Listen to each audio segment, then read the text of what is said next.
कि आपकी शरण में आने से पहले जितने भी ये प्राणी हैं, इनके पूर्व जन्म के जो संस्कार है मेरे पास अकाउंट है उनका। और यहाँ का नियम है जैसा जिसने कर्म किया है दोनों भोगने पड़ते। तो वो जो कर्म है पहले के किए हुए वो तो मैंने इनको भुगतवाने पड़ेंगे, मेरी मजबूरी है। तो धर्मराय क्या कहता है कि कर्मों से तीरथ थे अब जो है शरण कबीरे, वो तो मोहे पकड़ने पड़े और जड़नी पड़े जंजीरे।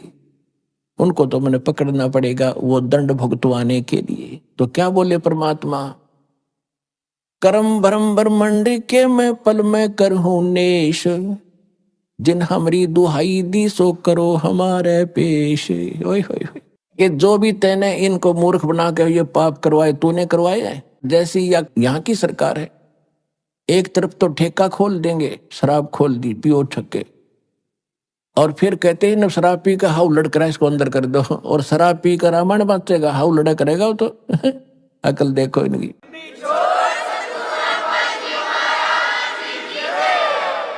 तो कहते कर्म तू खुद करवा रहा है इनसे बेवकूफ बना के।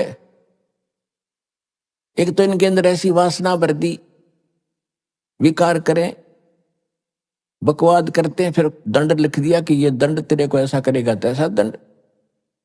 तो कहते परमात्मा के कर्म भ्रम ब्रह्मंड के मैं पल में कर हूं नेस, और जिन हमारी दुहाई दी सो करो हमारे पेश। कहते जो तेरे कर्म तेरे कागजों में लिखे हैं मेरे पास ले आना। परमात्मा का प्रत्येक ब्रह्मांड के अंदर एक अलग से राजदूत भवन है। अब परमात्मा ना धर्मराज ने देखा, ना ब्रह्मा विष्णु में इसने देख रखा, और देखेगा कौन? उनके पहचान में कौन आओ कौन बैठा है? तो त्रिकुटी जो त्रिकुटी है वो एक इंटरनेशनल एयरपोर्ट समझ लो, और वहीं पर फिर सबके सेक्रेटरीट है। जैसे प्रत्येक देश में राजदूत भवन होता है, तो वहां परमात्मा एक राजदूत रूप में रह रहे हैं, स्वयं ही अन्य रूप बना करके। और कहा कि जैसे कोई किसी देश का नागरिक है दूसरे देश में रहता है, उसको कोई दिक्कत आती है तो राजदूत भवन वाला कहता भी हमारे नागरिक को तो हम मेरे पास लाना, पहले हम पूरी जानकारी करेंगे फिर तुम कुछ एक्शन लेना। तो यही परमात्मा ने कहा कि कर्म भ्रम ब्रह्मंड के मैं पल में कर हूं नेस, और जिन हमारी दुहाई दी सो करो हमारे पेश, मेरे पास ले आना, और तेरे सभी जितने भी कर्म हैं वो मैं क्रॉस कर दूंगा, इनके फिर भोगने नहीं पड़ेंगे।